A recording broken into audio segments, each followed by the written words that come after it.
Good morning, friends. Good morning. We are Debbie and Bob Nothdurft in Kirksville, Missouri. I recently read a Facebook post by a woman named Carol Davenport in which she described how she had learned to just be with grieving people during her time in hospice ministry. It struck me that this reflects what we experience with the presence of God. God is powerfully with us at all times, in all circumstances. In Matthew 28:20, Jesus says, "Lo, I am with you always." This is a promise. I'd like to share a true story that illustrates this reality in the words of the man who wrote the song Bob and I are going to sing today. He says, "Back in 1932, I was 32 years old and a fairly new husband. My wife Nettie and I were living in a little apartment on Chicago's South Side. One hot August afternoon, I had to go to St. Louis, where I was to be the featured soloist at a large revival meeting. I didn't want to go. Nettie was in the last month of pregnancy with our first child, but a lot of people were expecting me in St. Louis. I kissed Nettie goodbye, clattered downstairs to our Model A, and in a fresh Lake Michigan breeze chugged out of Chicago on Route 66. However, outside the city, I discovered that in my anxiety at leaving, I had forgotten my music case. I wheeled around and headed back. I found Nettie sleeping peacefully. I hesitated by her bed. Something was strongly telling me to stay. But eager to get on my way and not wanting to disturb Nettie, I shrugged off the feeling and quietly slipped out of the room with my music. The next night in the steaming St. Louis heat, the crowd called on me to sing again and again. When I finally sat down, a messenger boy ran up with a Western Union telegram. I ripped open the envelope. Pasted on the yellow sheet were the words, "Your wife just died." People were happily singing and clapping around me, but I could barely keep from crying out. I rushed to a phone and called home. All I could hear on the other end was, "Nettie is dead. Nettie is dead."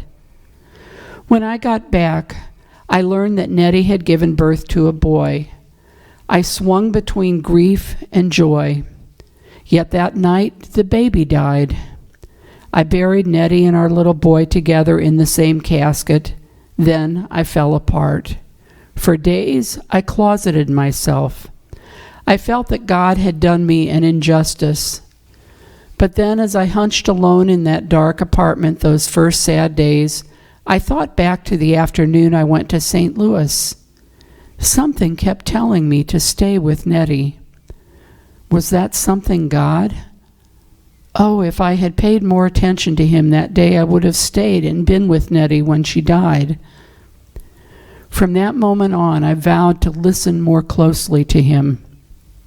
But still, I was lost in grief. Everyone was kind to me, especially a friend, Dr. Fry, who seemed to know what I needed.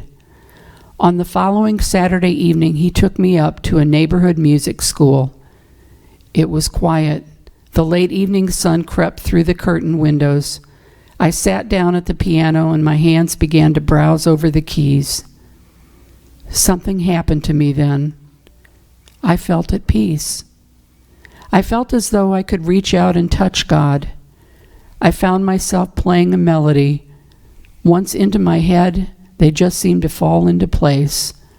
Precious Lord, take my hand. Lead me on, let me stand. I am tired, I am weak, I am worn.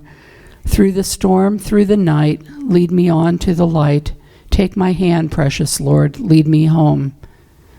The Lord gave me these words and melody. He also healed my spirit. I learned that when we are in our deepest grief, when we feel farthest from God, this is when He is closest and when we are most open to His restoring power.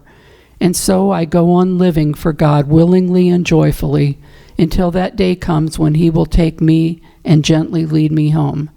Tommy Dorsey. Join us in singing, "Precious Lord, Take My Hand." Precious Lord, take my hand, lead me on, let me stand. I'm tired, I'm weak, I'm worn.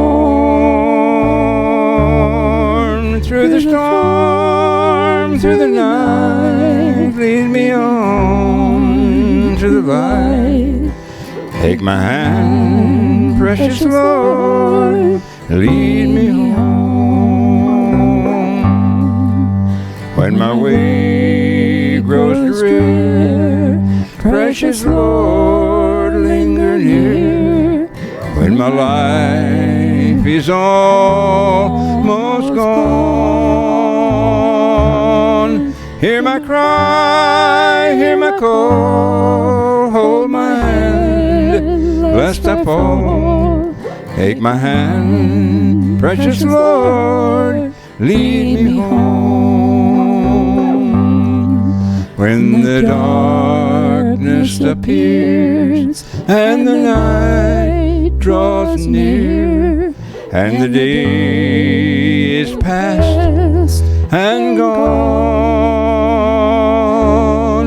at the river I stand, guide my feet, hold my hand, take my hand, precious Lord, lead me home. Remember, God never, ever leaves us and is closest to us at the point of our deepest need. Rest in God's faithful care this week.